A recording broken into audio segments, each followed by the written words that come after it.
Hi, this is Barry, and welcome to the current edition of the Simplicity Zen Podcast. My guest today is Hozan Alan Senauke.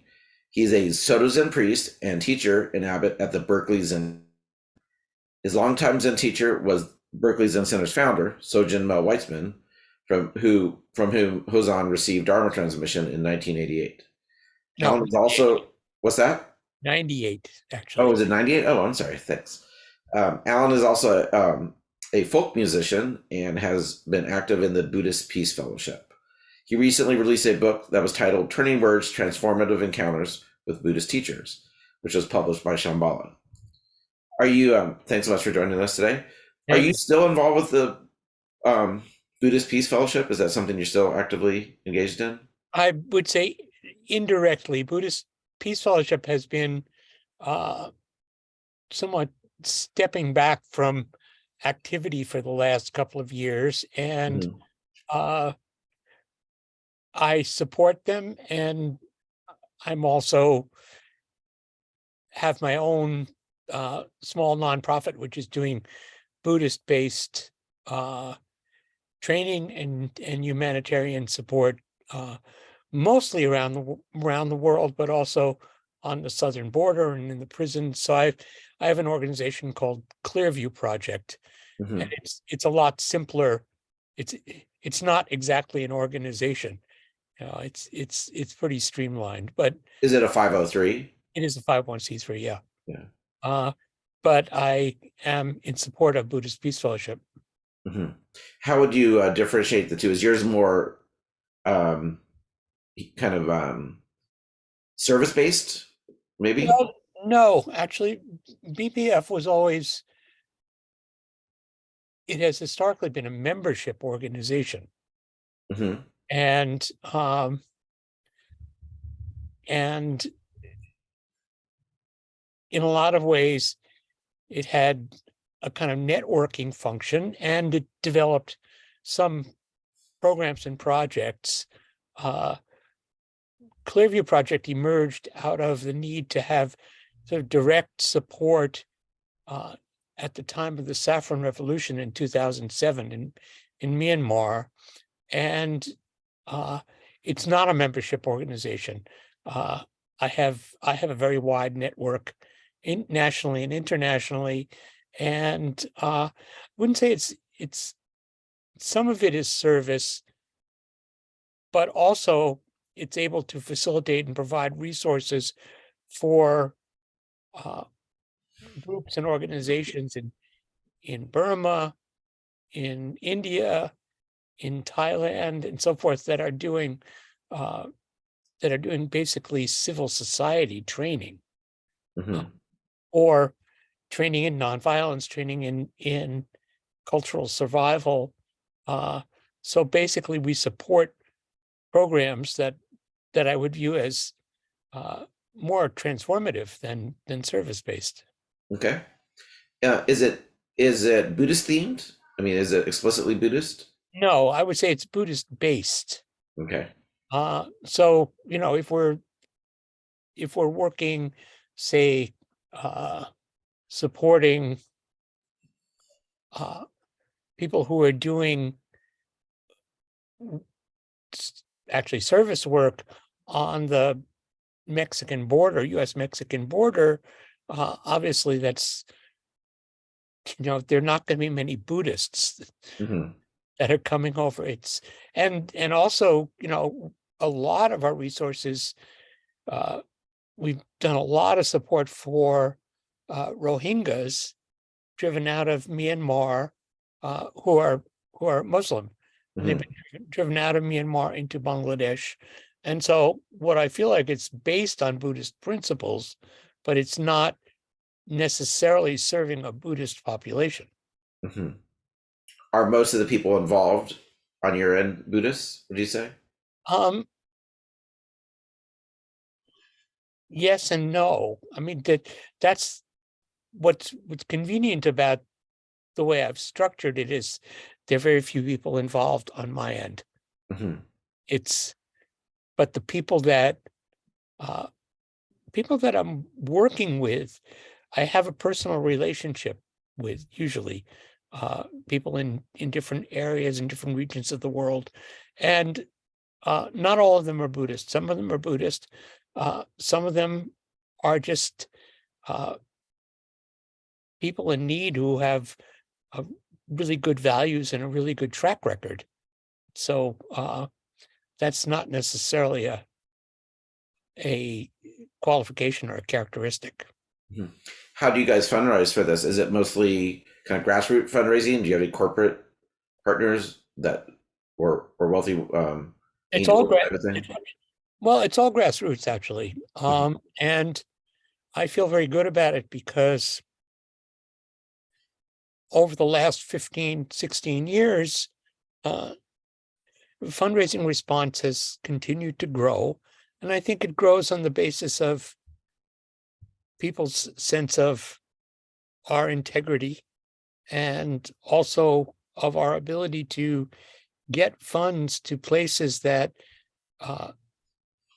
they would like to be supporting but don't have the means to actually reach them. And so there are places in Asia that we're able to reach through the network that we have that individuals would not have access to. Could you say the name again of the organization and give the Yes. website if you have it memorized? It's Clearview Project, and it's www.clearviewproject.org. Okay. Yeah, Cool. thank you. And so right now you're the Abbot of Berkeley Zen Center. That's correct.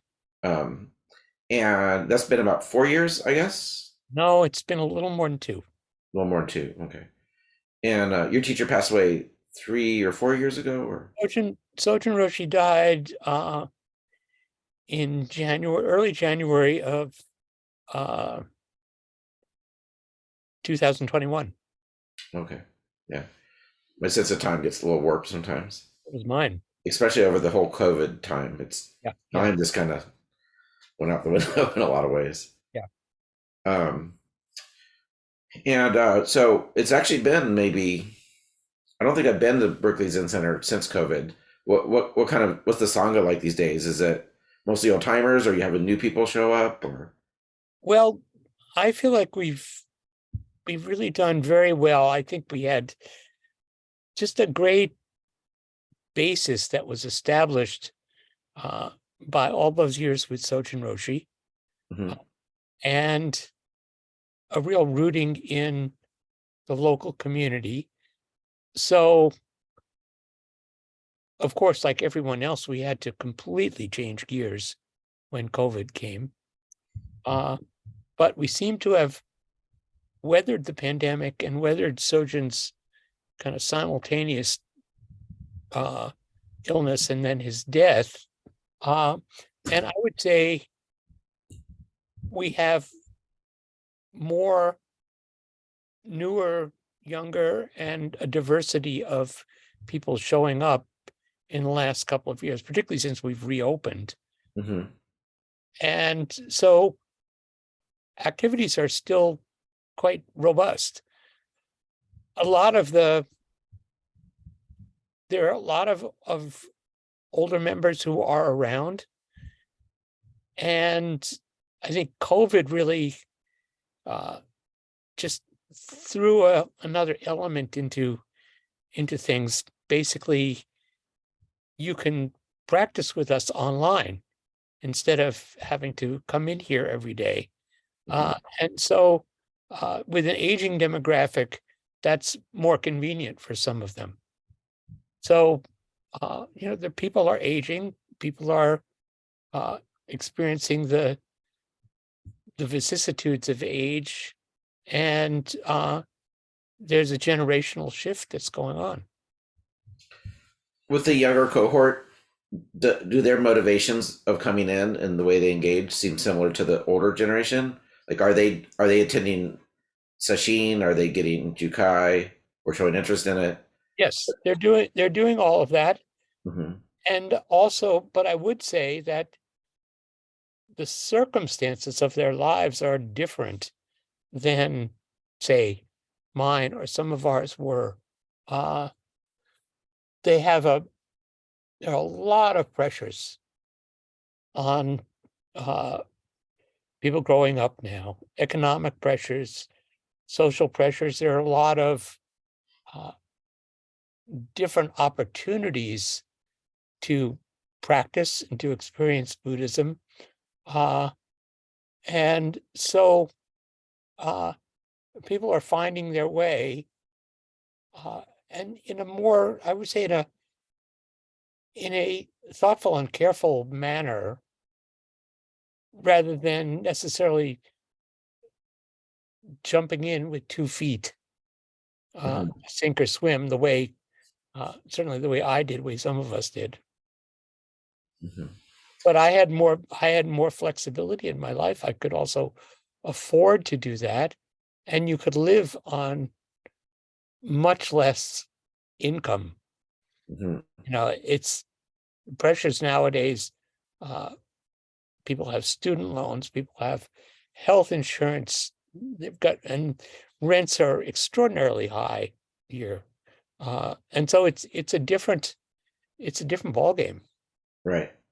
Yeah, even, I mean, I think I'm a generation younger than you. I'm Gen X, I guess.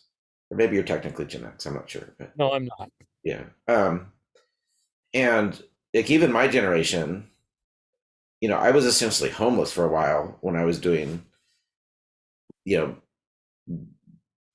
first, I mean, it seems incongruous, but they kind of came right after each other. First, the kind of monastic approach to practice, and then kind of like a .com startup. But in both of them, there was a safety net there. If they failed, I could easily transition, without too much damage. Whereas now, you miss a couple months salary, I mean, you could be homeless. I mean, it's a different ballgame. Like you're saying. You're really, there's very little margin to live on in the way that there was. And I've just been reading, working on a book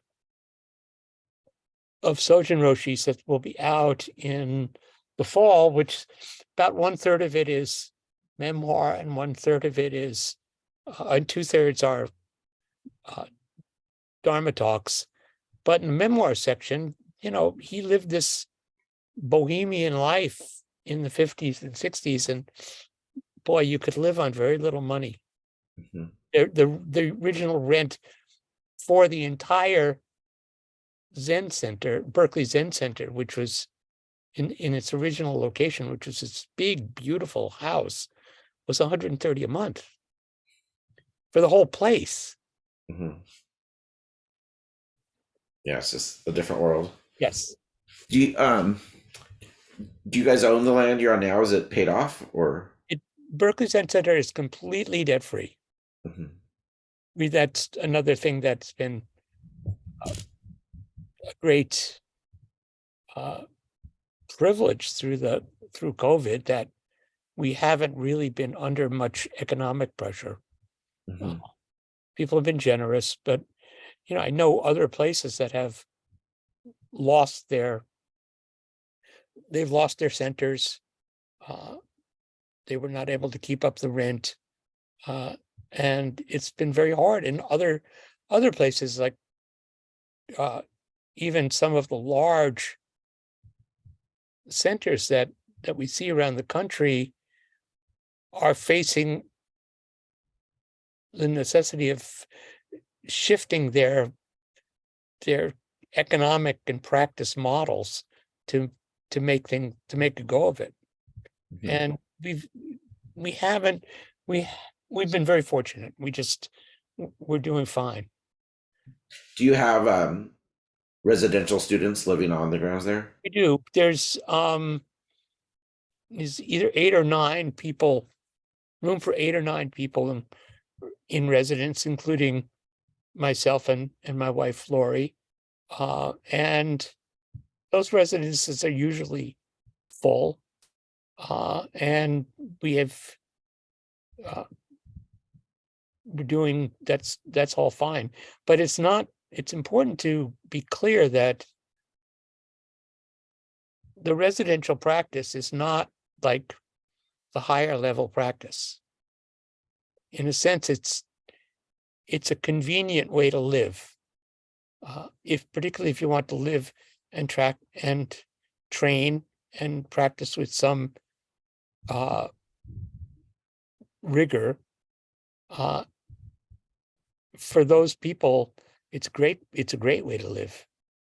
But also a lot of our steady members, long-term members, and also newer members are coming from the surrounding towns, and that includes quite a few people who are in leadership. Mm-hmm.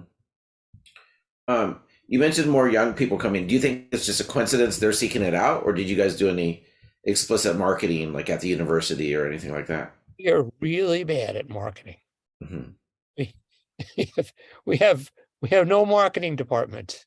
Yeah. We have no advertisements anywhere. But I mean, has there been outreach to the university, for example? Not much. Yeah. Not much. I mean, people find us through the website. Mm-hmm. And we don't often have many university students coming here. It's not convenient. It's not convenient for a student to come to Zazen at 6 a.m. Mm-hmm. There are some who do, but that's quite a rare occurrence. So I think that the university is a kind of shadow resource, but it's not something that we draw on directly. Interesting. So you recently published a book. Could you talk about that a little bit? Yeah, the book is called Turning Words, Transformative Encounters with Buddhist Teachers. And it began with just reflections on encounters that I had had and just writing down the stories. And at a certain point, I thought, no, maybe there's a book here. And I kept kind of digging around in my mind for other stories. They're personal encounters. They're not none of them are secondhand. Mm-hmm. All things that were you could say turning moments for me, moments that turned me towards practice, or that affected the direction of my practice. And so there's short sketches. And I've been very fortunate to have a wide field of encounter over the last 40 years, and to have a teacher who encouraged that. Some teachers want to keep their students in pretty close, particularly until they feel that they've matured. Mm-hmm. And Sojun Roshi's his way was to give us a wide field, and that's a risky approach, but it worked out, and it enabled me to have a wealth of experience. Mm-hmm. I know you're talking about many teachers across different spectrums of traditions, but within the Suzuki Roshi lineage, did you work closely with any other teachers besides Sojun? In the Suzuki Roshi lineage, that's an interesting question. I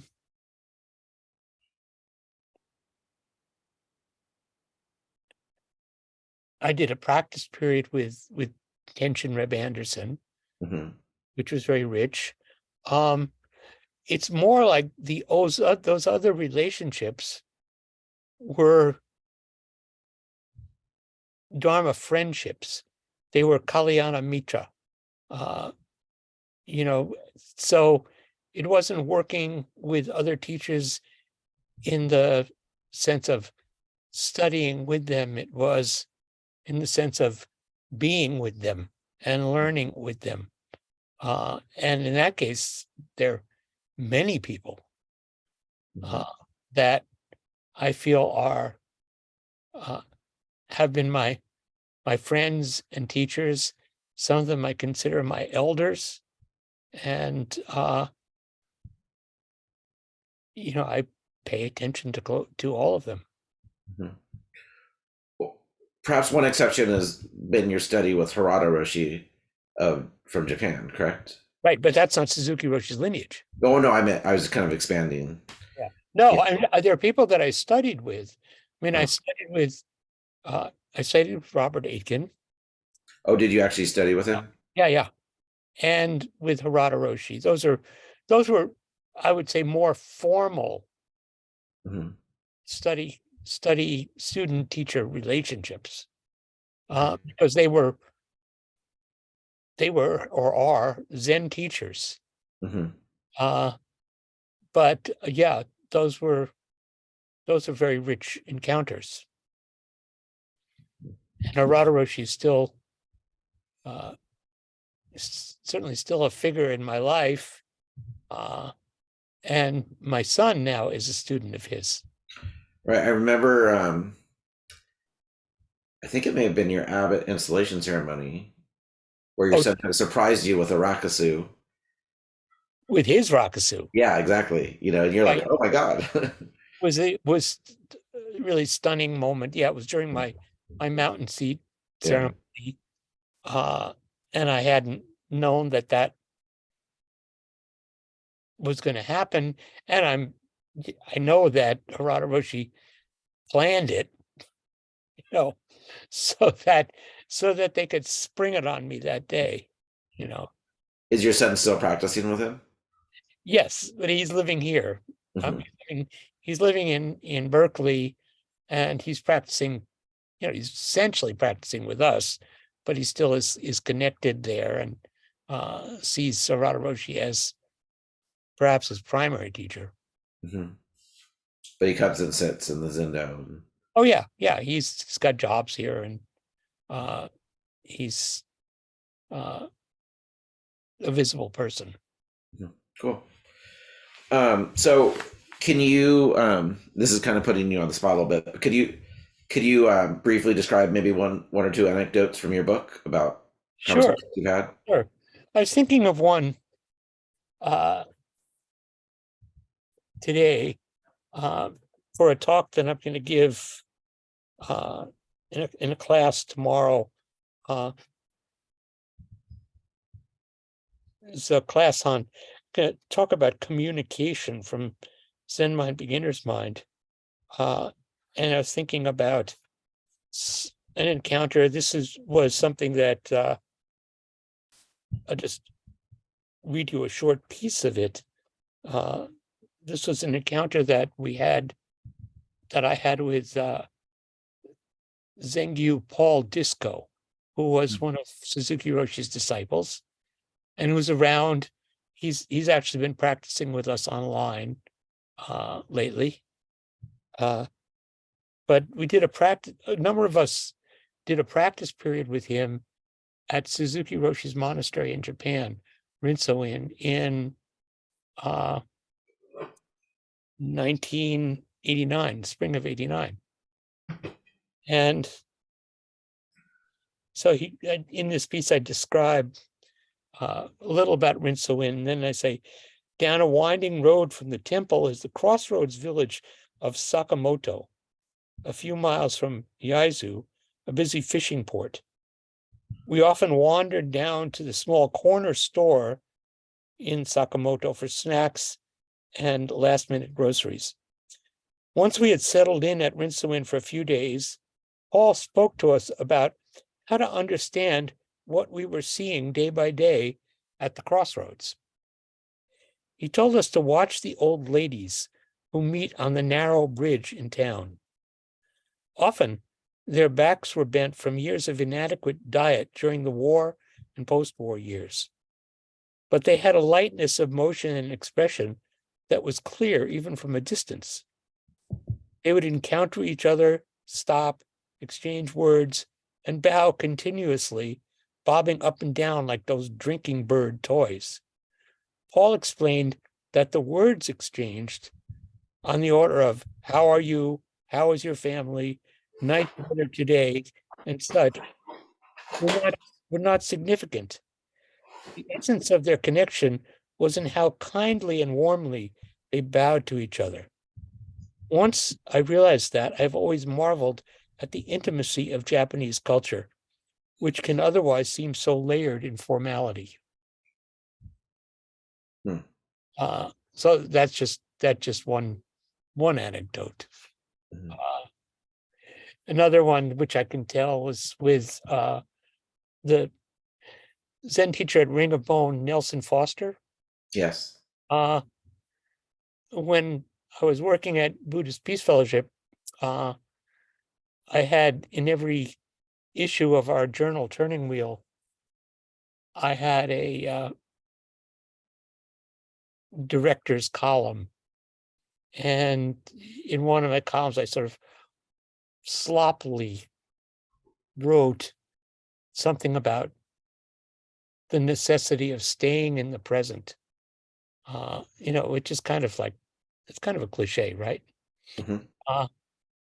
And he got the magazine. Nelson called me up one night, and he had never called me before or since, actually, I don't think. He called me up to say, you can't stay anywhere. That was a really important point for him to get across. You don't stay in the present. The present is always moving. Everything is always moving. And that was just a really strong teaching and wonderful offering. Cool.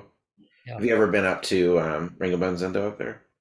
I was there. I've been there a couple of times. What's really neat is that it resembles the Berkeley Zen Center. Because aren't your timbers from there a little bit? The poles that we have that support our roof, there's four kind of stripped down tree poles, were cut from on Gary Snyder's land up there. And they have the same kinds of poles from the same land supporting their Zendo at Ring of Bone. It's probably Ponderosa, right? I don't know, actually. Probably. Those are the big trees there. Yeah.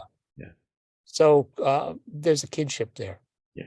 One difference is you guys have the tons, and they're sit on the floor. I am a great believer in tons. Yeah. Especially the older I get, the more I believe in tons. It's a lot easier to get up from tons than from the floor.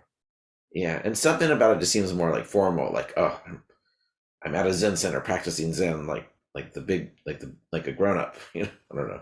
Right. Yeah. So I'd like to talk a little bit about. Hang on.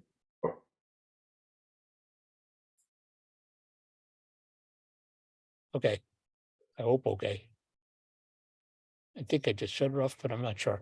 Go ahead. I'd like to talk a little bit about kind of your journey to Zen practice and stuff. And generally, I like to start with people's childhood because there's usually some sort of seed there that that maybe actually motivated practice, but at the very least, kind of colored Zen practice. So, do you want to talk a little bit about like where you grew up and what your family was like, kind of religious history, stuff like that? I grew up in a secular Jewish household in which there was,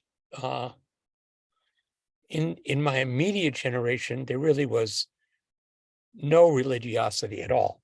Is this in California? No, it was in New York. Okay. My early years in Brooklyn, and then in the suburbs outside New York City. And my grandparents had come over from Eastern Europe in the very early years of the 20th century. Before World War II. Before World War I. Oh, okay. As mostly as children then. They were born around the turn of the century, I guess. And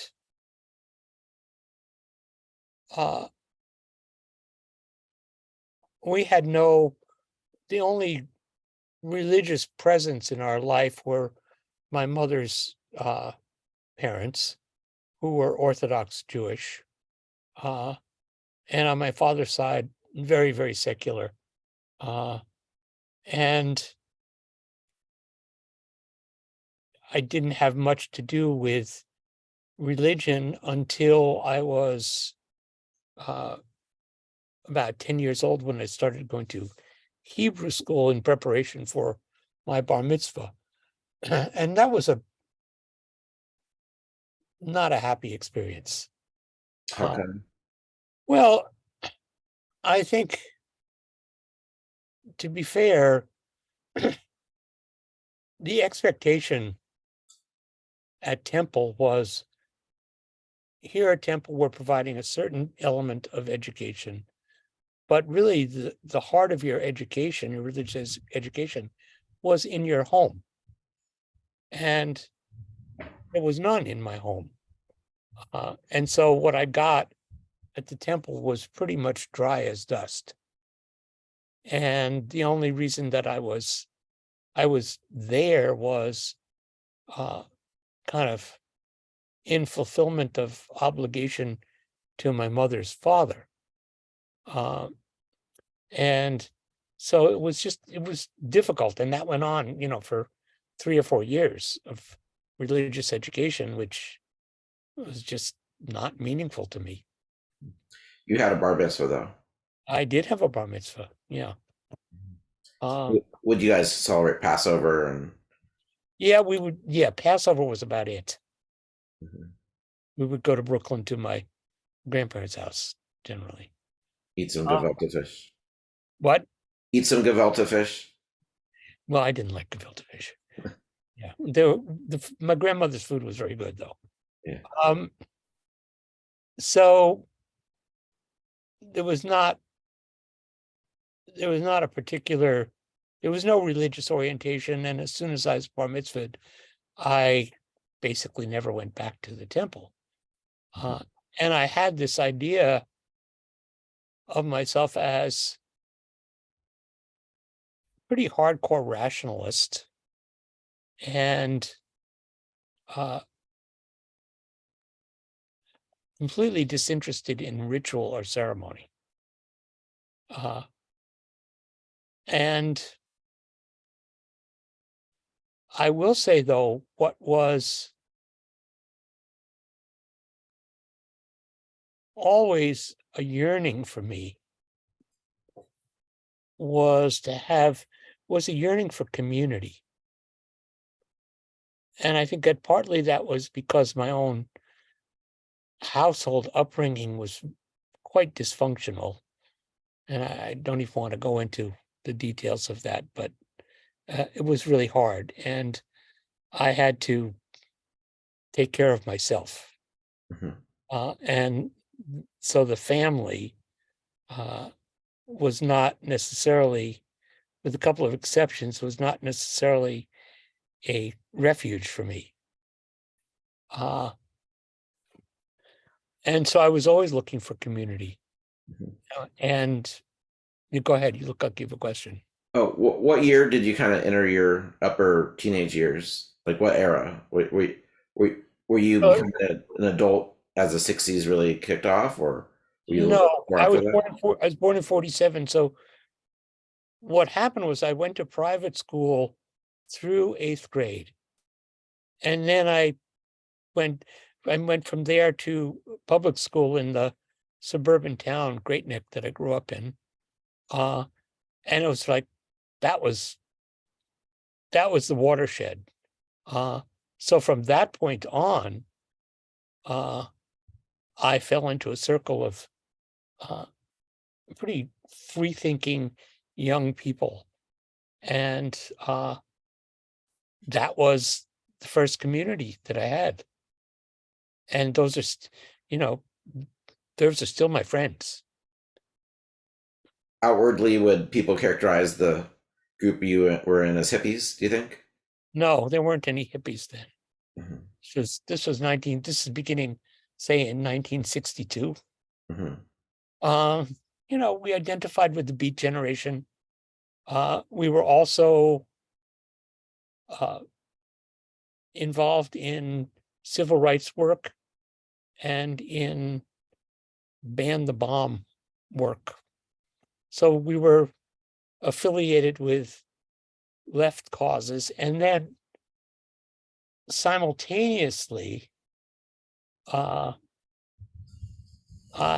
started playing guitar and gravitated towards folk music, and there was a folk music boom on, and that also fit culturally with that whole gestalt. Did you have a particularly favorite folk artist back then?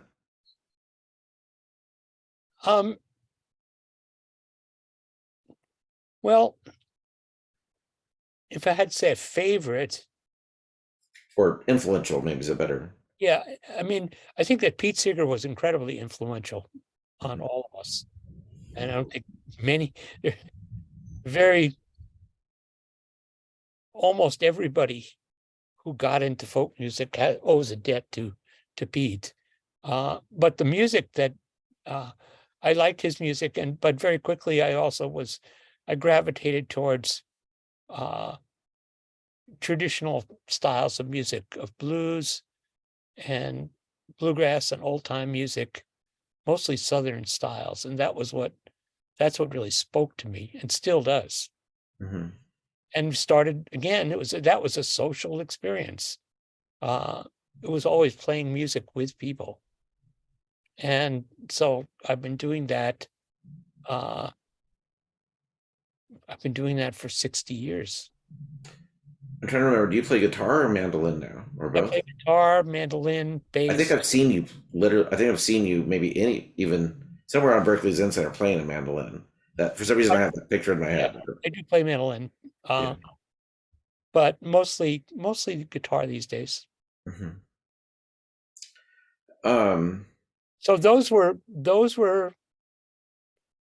formative experiences, and all of this was of one. I feel like it's one cultural fabric, and part of that fabric was beat poetry. And as soon as you started reading beat poetry, you were directed towards, say, Chinese and Japanese Zen-based poetry. mm-hmm. And so I started reading that in like 9th grade, 10th grade. Really? Wow. And I always, Ryokan, stuff like that. yeah, there were a variety of collections, and also the haiku poets, Cold Mountain, stuff that Gary Snyder and Kenneth Rexroth had translated, and Ezra Pound. All these people were looking at Chinese and Japanese forms, and what I found in those poetic expressions was a sense of transcendent ordinariness. There was something, they were all emphasized a very ordinary, everyday sensibility, but with the sense that there was something immanent within it that was larger than kind of the mundane. Mm-hmm. That makes sense. And that was that opened doors in two directions. One, it opened doors in the direction of potential spirituality, and two, it opened doors in poetic orientation as a writer. Mm-hmm. did you have aspirations to be a writer in high school or a musician? Well, a musician, playing music was something I did. I mean, as a career, like, did you see No, yourself as a, not a musician as a career, but writing was something I was pretty serious about. And, I was the editor of the school newspaper. And when I got to college, there was someone that I knew all the serious writers were studying with, and uh, I made it a point to get into his course. Mhm. A poet named Kenneth Koch, who was a great teacher What school is this? at Columbia. Is that upstate New York? Where is that? It's in the city. Oh, it's in the city. Okay. And when you got into college, did you? So you read the poetry, but did you read any like Christmas Humphreys or Alan Watts or anything like that? Read Alan Watts uh, and Paul Reps. Uh, um, what's that book called? The Zen Flesh and Bones. Yes, Yeah. that was available. And Alan Watts, The Way of Zen. And there was some stuff by D.T. Suzuki. But the problem there is that none of them got across the message that Zen was something that you could actually do. Mm-hmm. It was more proposed as a way of seeing, or a perspective, a philosophy towards the world, or an aesthetic. And it wasn't. So the two intersecting elements there was that one, we were in a wave of experimenting with psychedelics from 65 or 66 on in college. And around that time, Philip Kapleau's 3 Pillars of Zen was published. And that was the first book that told you that this is something you can actually do with your body. Mm-hmm. And that was really exciting. We heard about some people who were practicing at Rochester. And in the summer of 1968, after the Columbia uprising and after our arrests, we came out from New York to California, and we were determined to find a place to practice Zen, and we did. We found Berkeley Zen Center and Sokoji in San Francisco, and took it up for that summer. Interesting. So your psychedelic experience, did those give you, were those influential in your desire to practice? Did you have any insights there, or? They were, yeah, tremendously influential. Mm-hmm.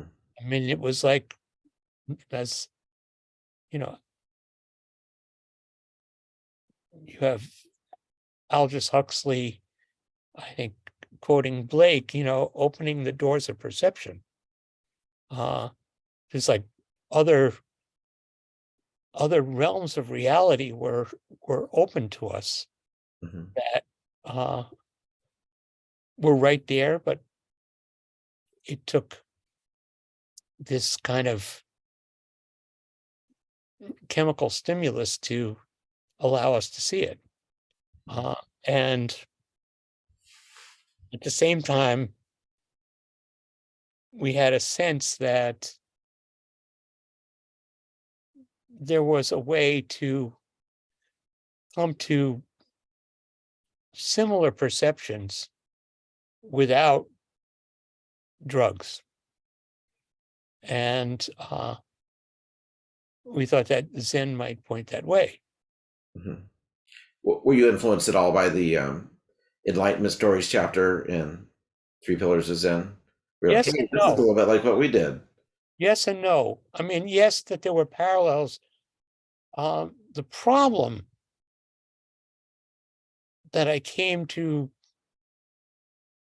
encountered with that book was, it posited this kind of experience as a goal. Mm-hmm. And I thought that's what, that's the way you were supposed to do Zen. And I had been already through an entire life as a student pointed towards goals. And I didn't want any more goals, Mm-hmm. And so I had real ambivalence about that. And it's funny because I actually landed in the right place for a no goal orientation towards Zen, Mm-hmm. but I didn't know it because our practice that summer, we didn't talk to anybody and we didn't hear any Dharma talks. We just sat. It was hard. Really? Yeah. No Dharma talks, huh? No, there weren't any. We just showed up for Zazen.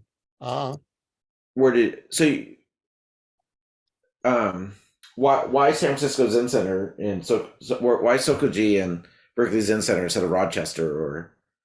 Well, because we wanted to get out of New York, and California was the promised land, and we really wanted to go to California. How did you find out about Berkeley Zen Center in Sokoji? I can't remember. It's kind of in the air. Mm-hmm. And Word of mouth, basically. Maybe we had researched it before to find out if there were any places to practice Zen, but we found it pretty quickly. So did you basically just couch surf and then show up at the Zendo? No, we had rented an apartment for the summer. Mm-hmm. A bunch of us, about 6 or 8 of us, came out. Is anyone else in that group still practicing, or you keep in touch with? Nobody continued the practice, and I would say I'm in touch with virtually everyone who's still alive. Mm-hmm. They're still my friends. You were the only one to really get infected. Yeah. Can you talk a little? Just to say, I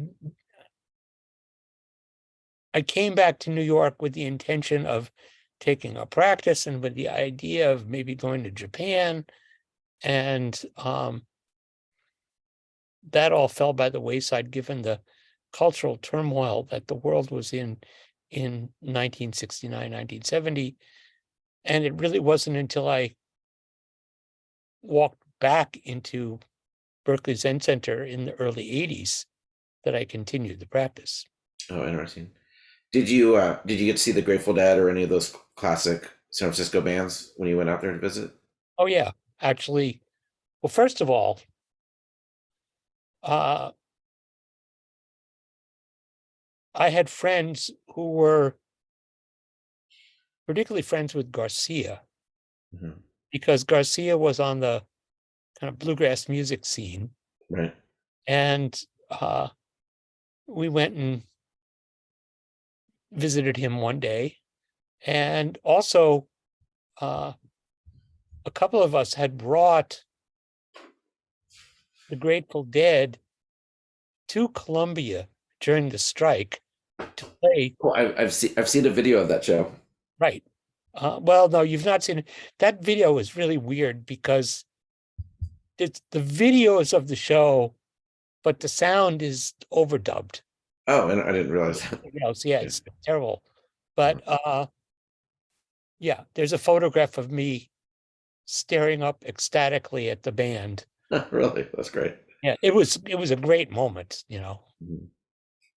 Did but just to say, I saw all of the bands. Yeah. Mostly I saw them in New York for the most part, because we came back to New York and I saw them. I saw almost all the great bands on their kind of initial performances in the city. Fillmore East, probably. Fillmore East, but otherwise before Fillmore East of Village Theater, and actually a number of bands we saw at a place called Cafe Au Go-Go, which was just a small club. And I mean, it was amazing to see Paul Butterfield band there. You know, we saw lots of great stuff, really live and intimate. Great. Was there any connection of spirituality and music for you at that point? Because like psychedelics and music can really work together. Well, there was and there wasn't. You know, when we would take psychedelics, we would listen to music, you know, and I remember an acid trip shortly after Revolver came out. And, you know, I spent quite a while looking at the back of that album and having some kind of communion with the Beatles. You know, yeah, the music had an impact, and I think that it influenced. I think the drugs, to some degree, influenced the music that we wanted to play. And my tastes were pretty eclectic. And there was also a drive to really play this traditional music in an authentic manner. Mm-hmm. Would you ever go down to the like Virginia or North Carolina to those bluegrass festivals and see those guys at the source? Well, I mean,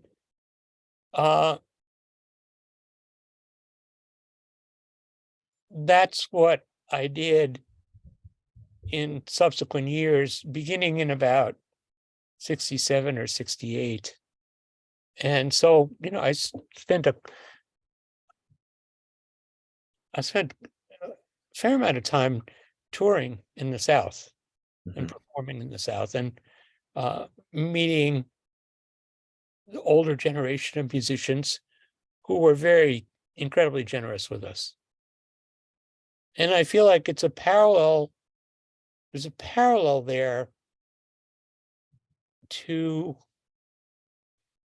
my experience in Buddhism. Once you have a certain amount of understanding, then it really behooves you to meet the masters and learn from them. I've been to a couple of bluegrassy type festivals, and I always thought like the most interesting thing was not so much the performances, but they'd all get together and jam like after the festival was over. I mean, I remember just walking by, and there'd be like 2 people from every band kind of sitting all together just jamming, and that was always the best music of the festival. I can imagine like backstage what those jam sessions must have been like. It must have been incredible. Yeah, well, I mean, there's both aspects. There's music that was perfected in performance, and then there was this very horizontal spirit of jamming, but the jamming was based on having a very developed sense of the style and idiom, and having a delineated language that one shared. And yeah, that was incredible fun. That was great. It still is. Yeah. When you went out west to visit Sokoji and Berkeley Zen Center, did you run into Mel or Suzuki Roshi? Well, we didn't run into Suzuki Roshi. He was at Tassajara that summer, and we didn't go down there, to my regret. But Mel was there at Berkeley. I only remember him vaguely. But as I said, it was a different time, and people, for what it's worth, people didn't talk to you much if you just showed up. I mean, they would respond if you asked questions, but I was shy, and I didn't engage much. I was a pretty different person than I am now. Mhm. So it sounds like you went out there, had exposure to Zen, went back east, kind of continued on with your life without day-to-day Zen practice. Is that the Yeah, definitely. yeah? And then so you went on with your life.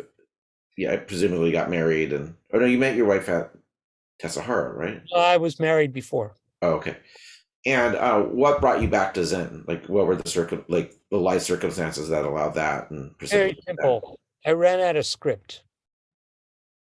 I was sort of burnt out on political activism. A band that I had come west to put together fell apart. I was alone, and I had no particular job or career. I was just really, I had run out of script at about the age of 35. And I needed to find something that was going to help center me. Mm-hmm. And I started thinking about Buddhism again. Was it pretty much completely out of your life during that decade? More or less, yeah. Mm-hmm. Yeah. Until around that time. I mean, what happened around that time was then the first thing was I started to read some Zen books, which hadn't books that hadn't existed when I had last been practicing. Mm-hmm. Do you remember any that stand out? Well, yeah, I can remember three that stood out. I mean, first of all, there was Zen Mind, Beginner's Mind, mm-hmm. which wasn't published until I think 70. And I hadn't previously read. There was Van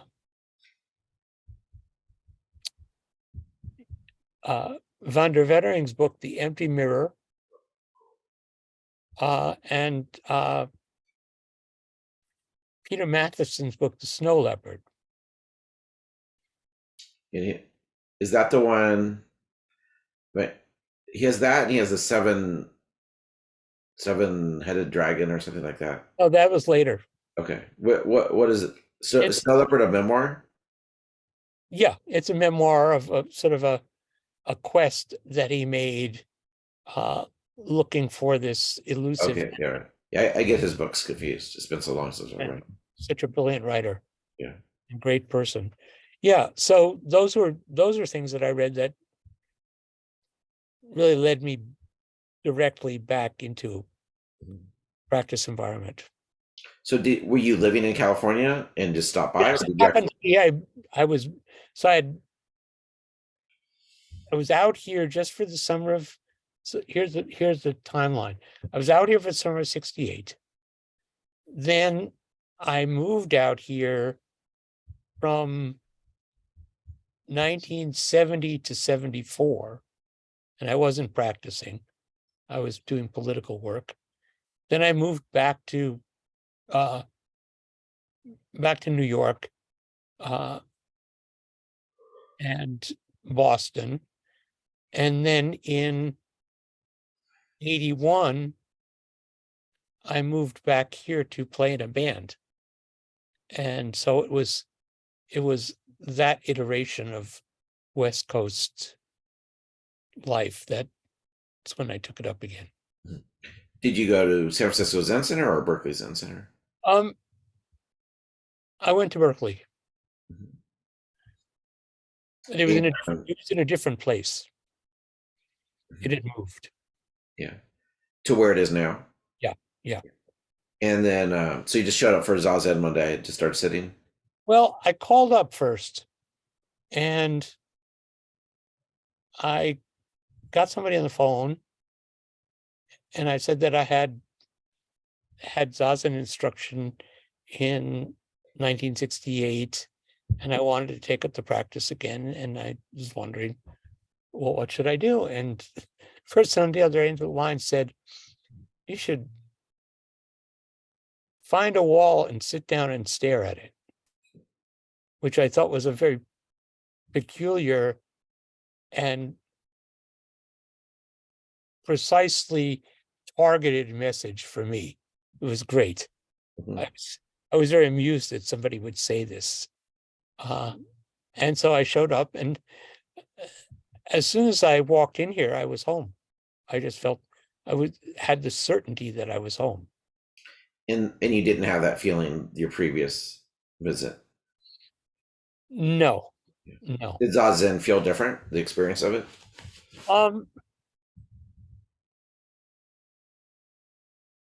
Yeah, I think the experience was different. But this time I was really dedicated, and so this time I really got into the pretty directly into the realm of pain. Mhm.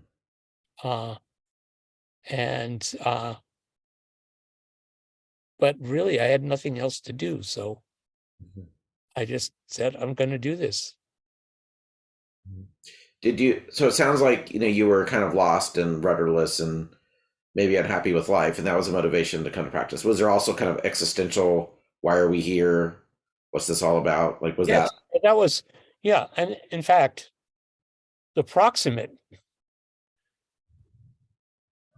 turn that I made was, I was in therapy, and I went and asked my therapist one day, basically, what am I doing on the planet? And she wisely said, that's not a therapy question. That's a spiritual question. Mhm. And I said, oh. And that's when I kind of opened the door to, or reopened the door to Buddhism. Mhm. How quickly did you encounter Mel when you came? Well, Mel was away at that point. When I showed up, he was in Japan receiving Dharma transmission from Hoitsu Suzuki Roshi, Mhm. Suzuki Roshi's son. And so for the first maybe month, my encounter with Berkeley Zen Center was through the community, not through him. And I think I was very fortunate, because I found my way in, and people talked about him, but I could see how things worked.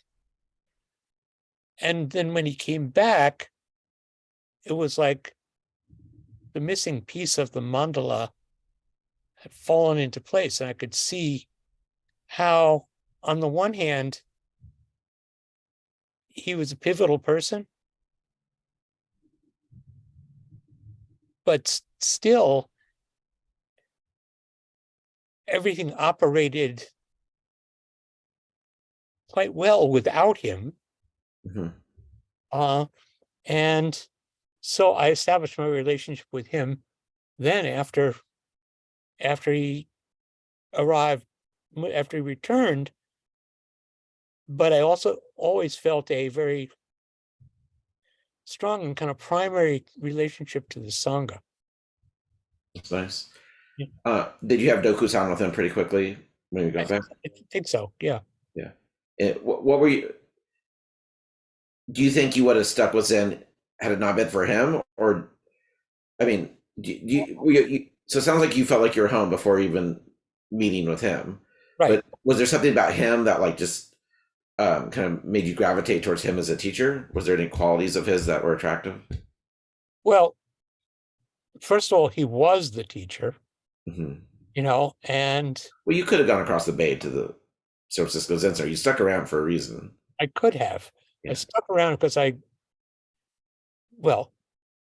really liked the community. I Mhm. liked its scale. and to return to that quality that I saw in Zen poetry from China and Japan, he had this ordinariness. Mm-hmm. And I had really picked that up also in Zen Mind Beginner's Mind, as opposed to what I was reading in, say, a Philip Kapleau. Mm-hmm. That he seemed to embody values that Suzuki Roshi was teaching. And that really spoke to me. Mm-hmm. How quickly did you ramp up to your practice to where you were doing sesshin and angos, or your practice periods? And Oh, very quickly. yeah. Well, there were no angos. I mean, basically, so not so long after I got there, it was Rohatsu Sesshin, and I walked in for evening zazen during the first or second day of Rohatsu, and it's like, wow, something else is going on here. And I just said to myself, I'm never going to miss this again, and I didn't.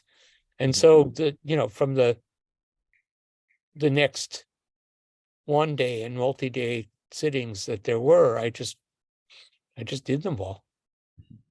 How quickly did you become a resident?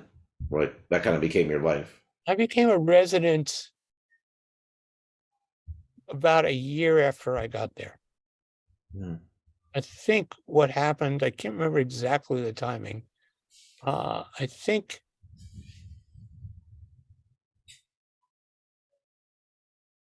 I moved in the fall of the following year.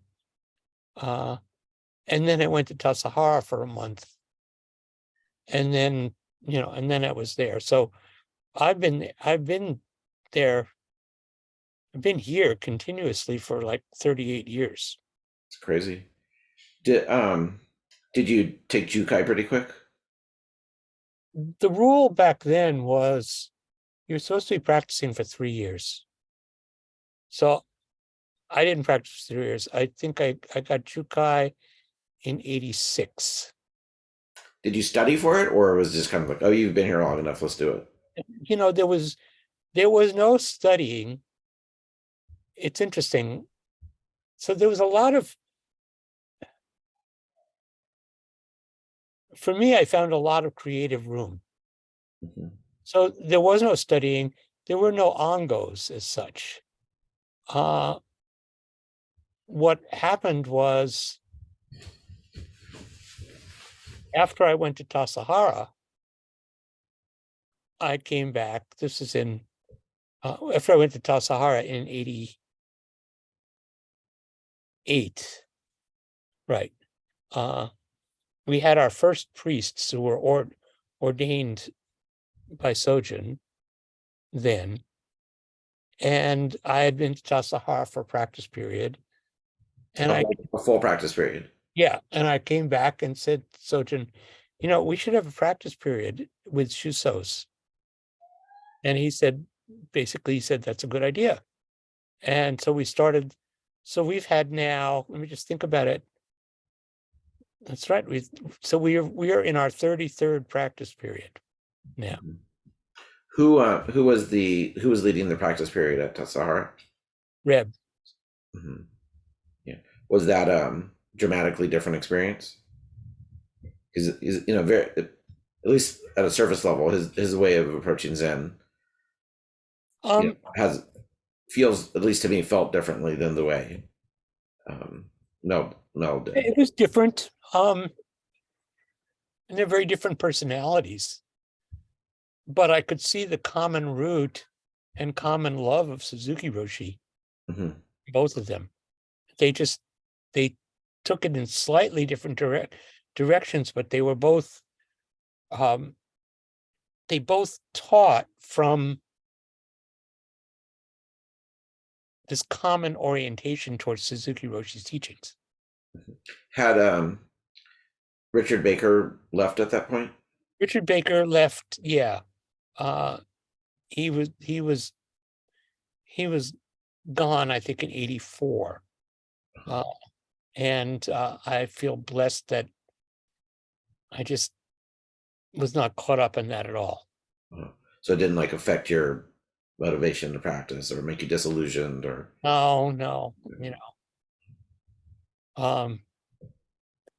but I also, I always felt, I guess from the earliest days, that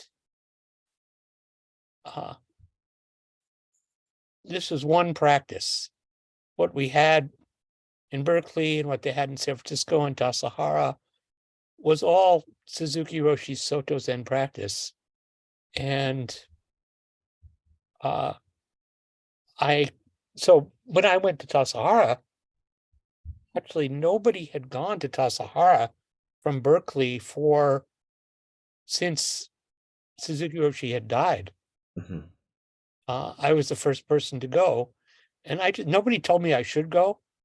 Sojun said fine. He didn't encourage me necessarily to go.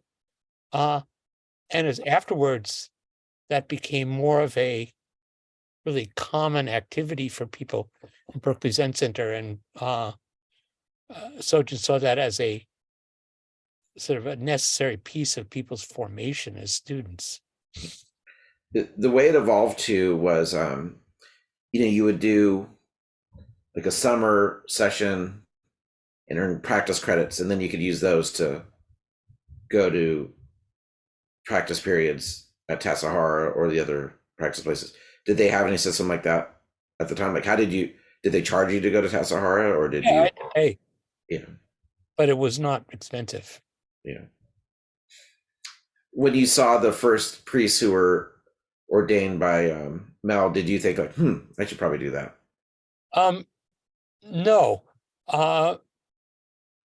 But when I got to Tassajara and I met the new priests then Reb had just had a large ordination, and I really felt like, first of all, they became my friends, and I felt they were my peers, and I realized that I wanted to do that.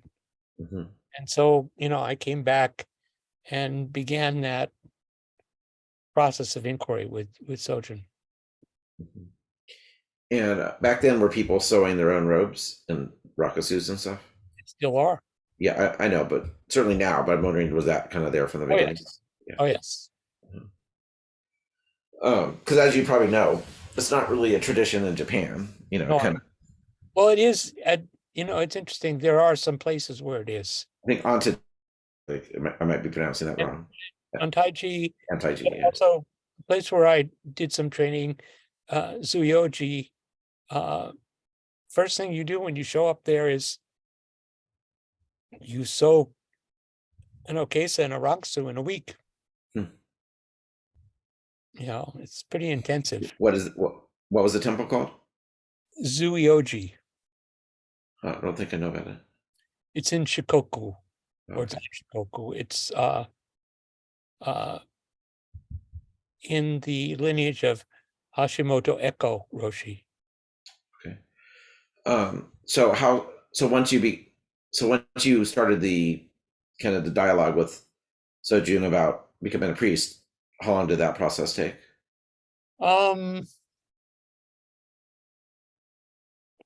Just think about it a second.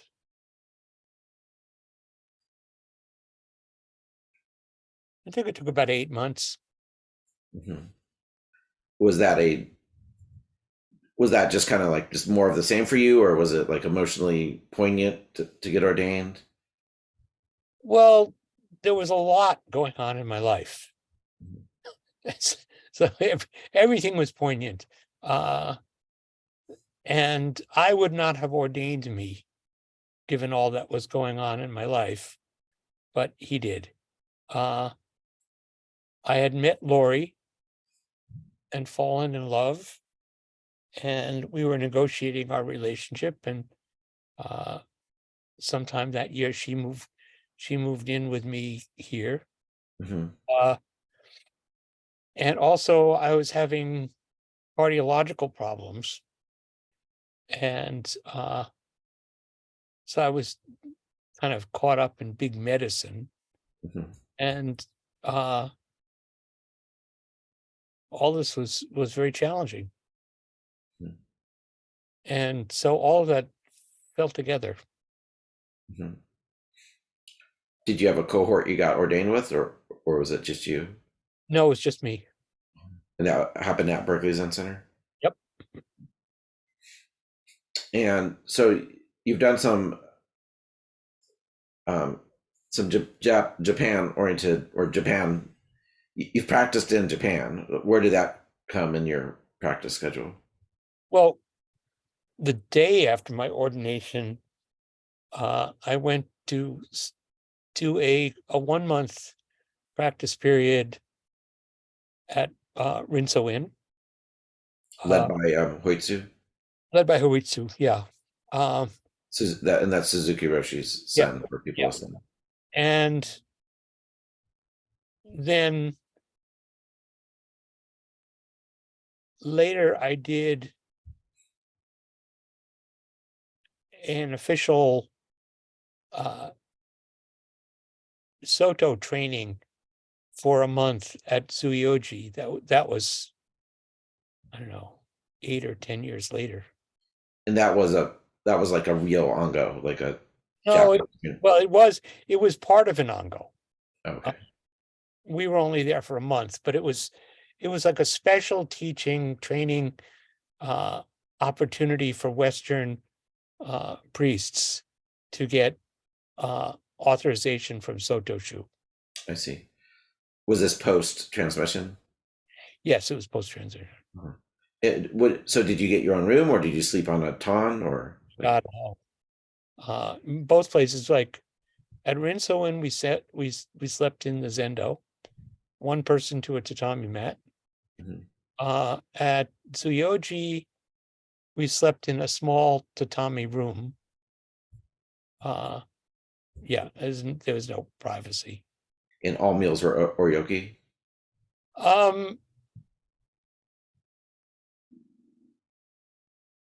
I think we had 1 or 2 oryoki meals a day, and actually then other meals were in a kind of quasi oryoki style at kneeling tables. Okay. And would you have dokusan with the teacher, or is it just all sitting?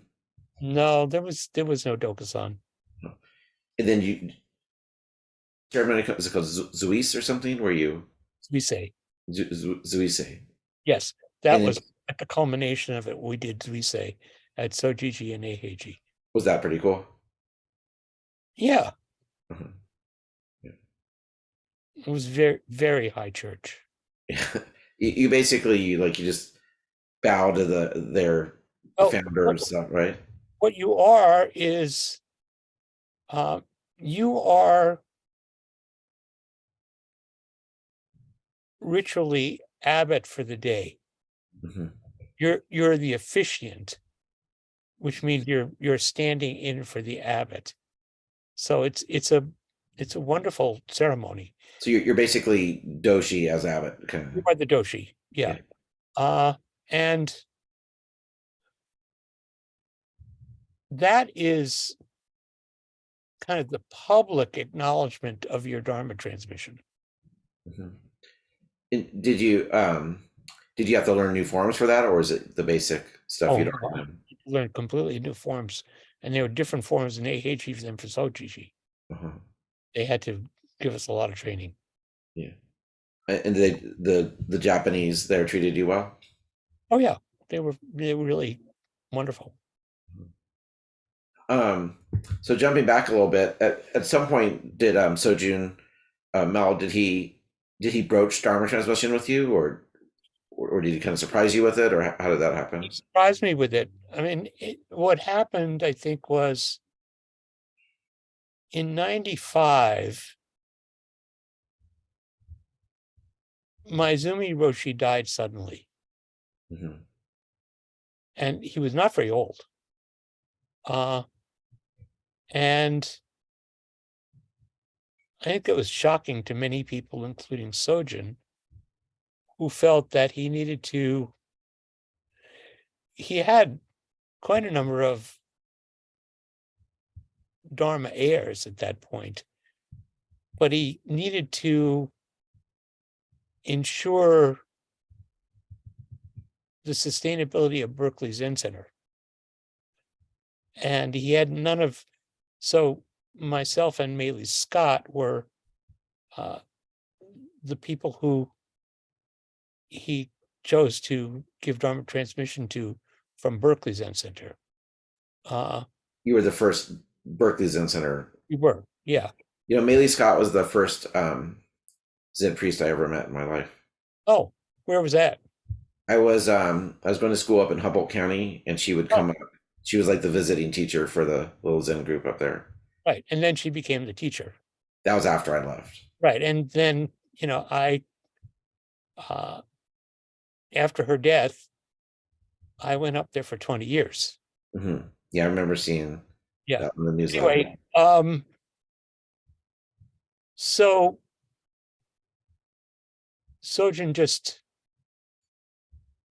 I think it was around the time of Maezumi Roshi's funeral that he invited each of us to begin this process.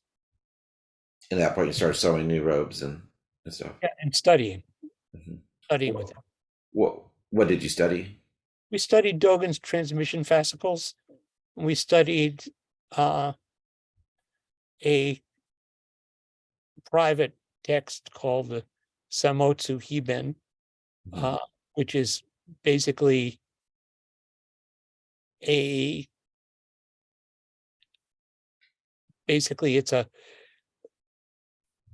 instruction in the nature of the transmission documents. Mm-hmm. It's kind of like an instruction manual for doing transmission, right? Well, no, that's something else. It's an instruction. Okay. It's about the meaning. Oh, okay. The spiritual meaning of these transmission documents. Okay. And so how did you feel about that, being told you're going to get Dharma transmission? I was stunned. Mm-hmm. Because I really had not been thinking about it at that point. I was kind of doing something else in my life, and I was pretty much fully engaged in Buddhist Peace Fellowship, mm-hmm. and also I had been developing after being with Aiken Roshi. I was also looking into doing koan study. And so I just wasn't thinking about transmission. I'm glad I wasn't thinking about it, So you had started koan study? Yeah. Like remotely, or were you going out to Hawaii? No, well, I had been to Hawaii. I studied for a short while with John Tarrant. Oh, okay. So you did Mu? Yes. What did you think of that? Well, I didn't pass. But what did you think of the process? I thought, I appreciated it, Mm-hmm. So after you got transmission, were you a little dazed, or you're like, okay, I got to do this now?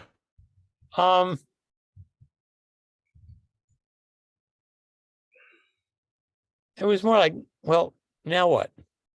Mm-hmm. Were you made vice abbot right away? No. Around that time, I think even before transmission, Maylie and I were made co-tantos. Mm-hmm. And then not long after transmission, she moved away to Argata. And about a year after that, I was made vice abbot. And that was just so there could be, I mean, not just so, but part of that was the secession plan motivated by seeing what happened to Maizumi. Yes. Uh-huh.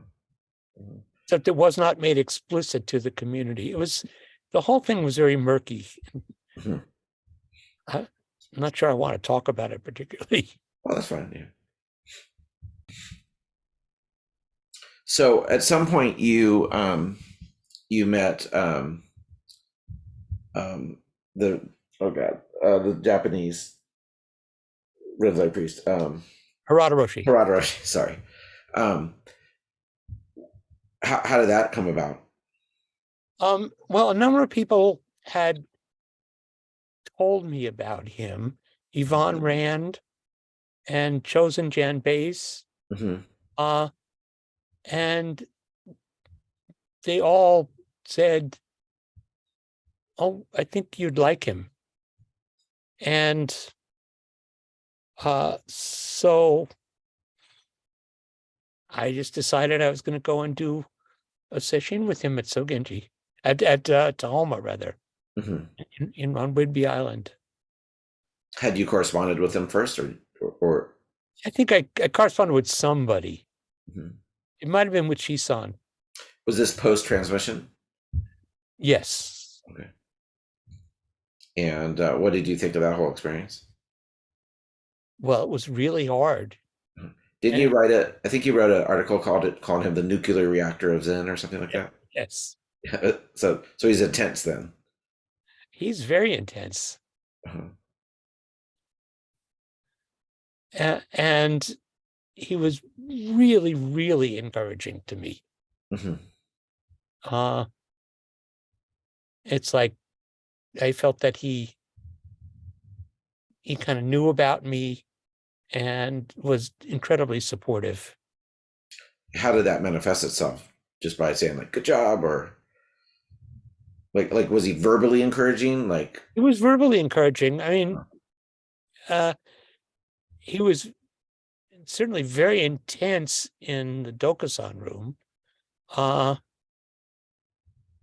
but he would also say things like, the work you're doing is very important. Mm-hmm. Was there any question of whether you would continue Shikantaza or switch to I had a question practice with him?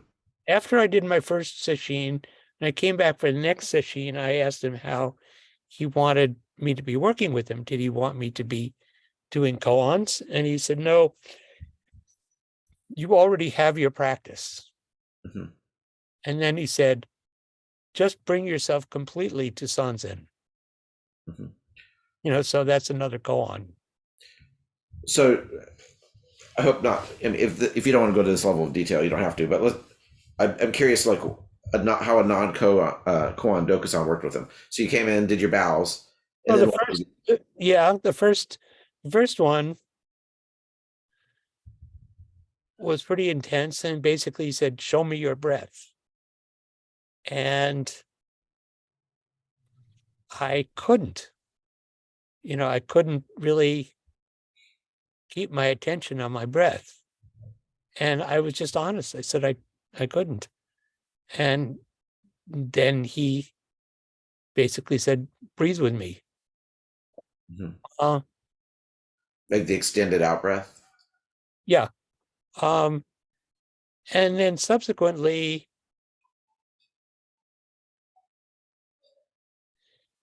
it's more like reporting where I was in my body and mind at that moment. Like just demonstrably, or would you actually say words? I would say words. Okay. And would Shisan translate for you, or is it? Yeah, she was translating. Uh-huh. Yeah. What so you kept going back there, I guess. You've done a number of sessions with him, right? Yeah. Yeah. Yeah. I'm thinking about going back in September I think I'm going to LA for the 3-day he's going to do. Oh, I didn't know about that. And like, what do you feel like he added to your practice? Do you think he energized you? Do you think just his very being like was a beacon for you? Like what? Yeah, I mean, you were obviously a pretty, seasoned Zen practitioner at that point. I'm just curious what new vista he added. All I can say is something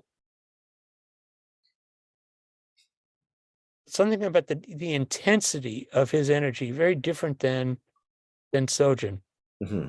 And that communicated to me as well. Mm-hmm. How did you? But at a certain point, I did realize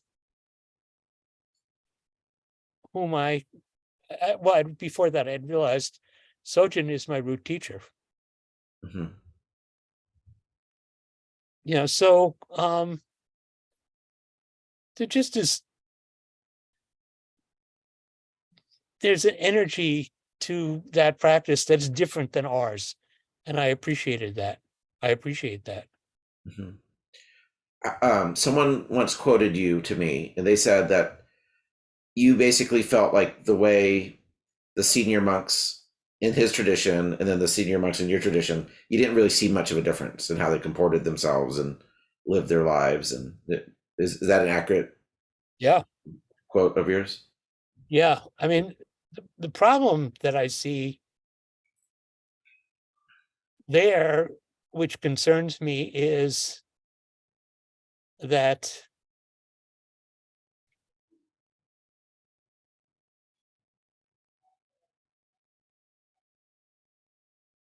everything is really, there's a wonderful Sangha, and that Sangha, as individuals, they're very kind to each other, but their practice is very much defined by their relationship to him. Mm-hmm. And that's very different than what I experience here. Is more Sangha-oriented practice. Different than what I experience in Soto. I mean, training in Japan, it's like, in Soto, it's like, you're not, the abbot or the teachers are just, they're important mentors and guides, but everything is not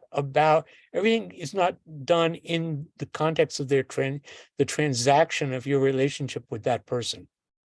Do you think the very fact that they did a Koan curriculum might be the difference, because you kind of have to do a Koan curriculum with a teacher in a very interactive manner? Yes, I think that's true.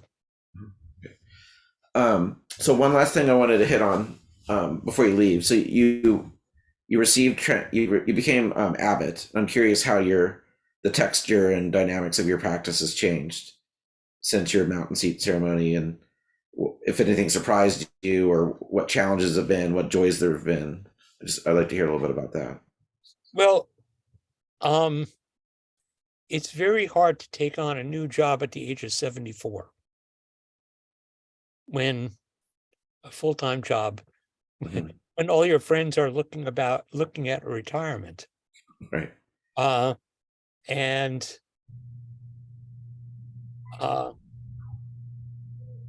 it's a lot of work. And in some sense, I'm having to figure out how to develop sufficient kinds of support that I need. When Sojun was alive, I think I and some other people really tried to intuit, what does he need, and take care of that. And I'm not good at communicating that to others, my needs. I'm trying to get better. What is a big part of the time sink? Is it dokusans with many different students? No, lectures, or like what? No, it's just, well, so let's just look at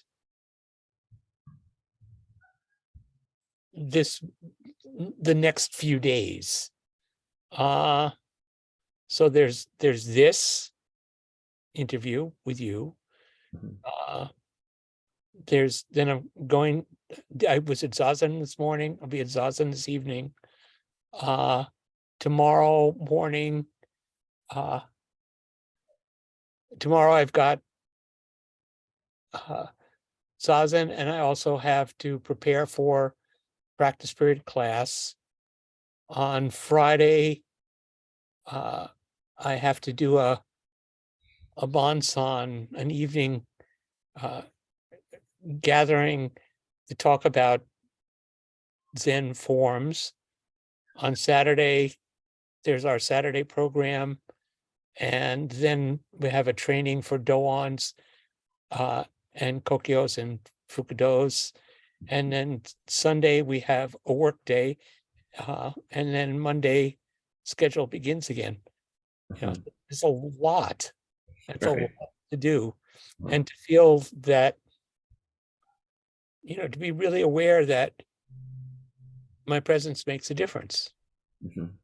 And, like last weekend, often weekends, I have stuff every day.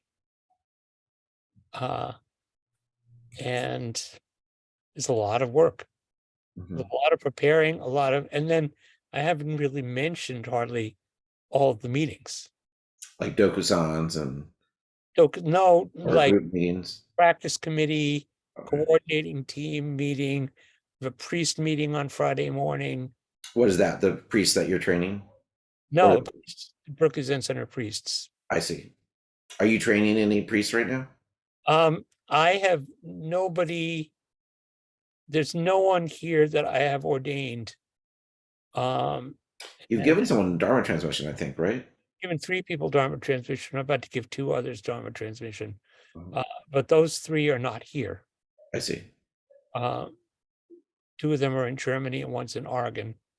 But I haven't been, I feel like I should be developing people to be priests, but that's not an abstract question. You need the people to do that. Would you expect like kind of a fresh cohort of priests? Would you want them to practice with you? Absolutely. I mean, like physically live with you. That's what I meant. Yes. Okay. Yeah. Or to be practicing at least intimately in this community. So, one of the things that I would say is that I am not going to have the opportunity to work with someone over the timeline that I worked with Sojun. And, I'm a little disappointed in that, but that's the way it is. And have you given Dharma entrustment to anyone? I've given Dharma entrustment to one person so far. Yeah. I'm curious, what do you see as the criteria in someone's practice where you would want to give someone Dharma transmission or entrustment? Well, for Dharma transmission, it's maturity as a priest, completion of their Shuso term, and after the Shuso term, I'm sorry, let me just see this a second. I'm not going to get this, but it's going to ring.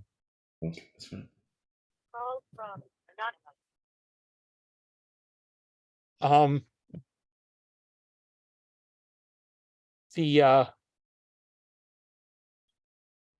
It's really, transmission also depends to some extent on how I see them functioning in the community. All of these things, all of them have to do with, that's the primary consideration, whether it's priest ordination or lay entrustment or Dharma transmission. It's all, what I'm looking to see is, are these people really contributing to the community?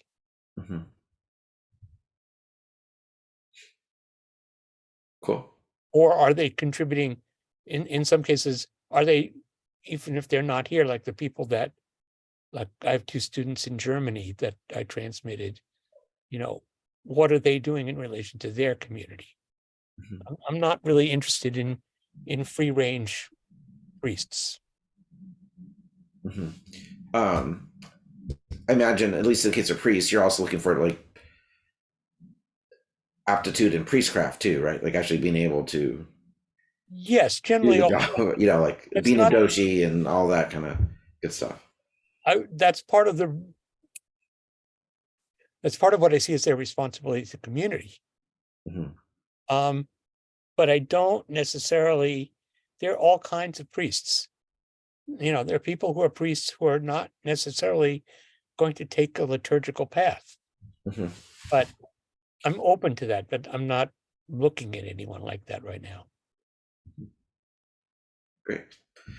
Well, we've been at this for a while, so we should probably wrap it up. Any kind of last words in this interview you want to share, or No, I just, invitations to people? I've been teaching about Zen mind, beginner's mind for this practice period. And I think that